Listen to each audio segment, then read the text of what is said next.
Welcome to Blizzard Fire. We hope this video helps fire up your solution.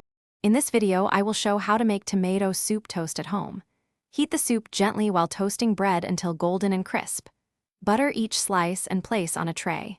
Ladle warm soup onto each toast, keeping a spoon handy to control portions.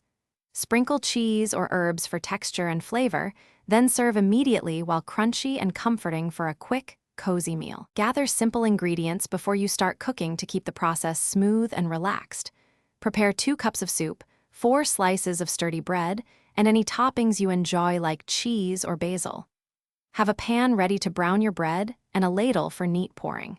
When everything is prepped, cooking moves quickly and your kitchen stays tidy so you can enjoy a warm slice right away.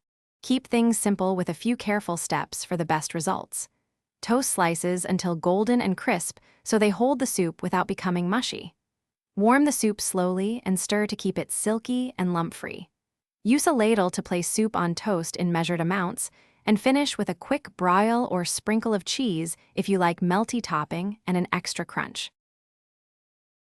Thanks for watching. If you found this helpful, don't forget to like and subscribe.